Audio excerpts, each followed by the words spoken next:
হঠাৎ করেই আলোচনায় এলো আওয়ামী লীগ নিষিদ্ধের ইস্যু। সামাজিক মাধ্যমে এ নিয়ে রাজনৈতিক দলগুলো তাদের অবস্থান তুলে ধরেছে। হাসনাত আব্দুল্লাহর ফেসবুক পোস্ট ঘিরেই এত আলোচনার জন্ম। এদিকে বাংলাদেশ জামায়াত ইসলামীর আমির ডাক্তার শফিকুর রহমান আওয়ামী লীগ পুনর্বাসন ইস্যুতে হুঁশিয়ারি উচ্চারণ করে ফেসবুকে পোস্ট করেছেন। বলেন, আওয়ামী লীগের পুনর্বাসন জনগণ মেনে নেবে না। ফেসবুকে দেয়া পোস্টে জামায়াত আমির লেখেন, বাংলাদেশ ইতিহাসের একটি গুরুত্বপূর্ণ বাঁক অতিক্রম করেছে। দীর্ঘ ফ্যাসিবাদী শাসনের পর ২৪-এর ৩৬ জুলাই একটি নতুন বাংলাদেশ উপহার হিসেবে পেয়েছে। এজন্য মহান রবের দরবারে অসংখ্য শুকরিয়া। এ সময় দেশকে অস্থিতিশীল করতে পতিত ফ্যাসিবাদীরা দেশের ভেতরে এবং বাহিরে নানা ষড়যন্ত্র লিপ্ত।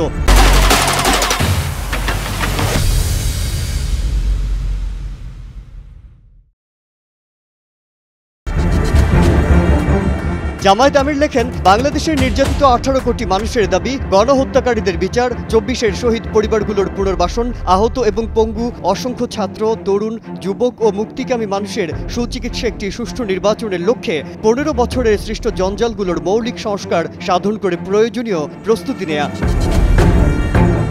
তিনি আরও লেখেন, বর্তমান পরিস্থিতিতে সর্বস্তরের জনগণকে সংযত, সতর্ক, ঐক্যবদ্ধ থেকে দলমতের ঊর্ধ্বে উঠে দেশের বৃহত্তর স্বার্থে দায়িত্বশীল ভূমিকা পালনের আহ্বান জানিয়ে জনগণ অগ্রাধিকার ভিত্তিতেই গণহত্যার বিচারটা দেখতে চান। এর বাইরে অন্য কিছু ভাবার কোনো সুযোগ নেই। সর্বস্তরের জনগণকে সংযত, সতর্ক, ঐক্যবদ্ধ থেকে দলমতের ঊর্ধ্বে উঠে দেশের স্বাধীনতা, সার্বভৌমত্ব রক্ষায় দায়িত্বশীল ভূমিকা পালন করার আহ্বান জানান জামায়াত আমির। আজহারুল আলম, কালের কণ্ঠ।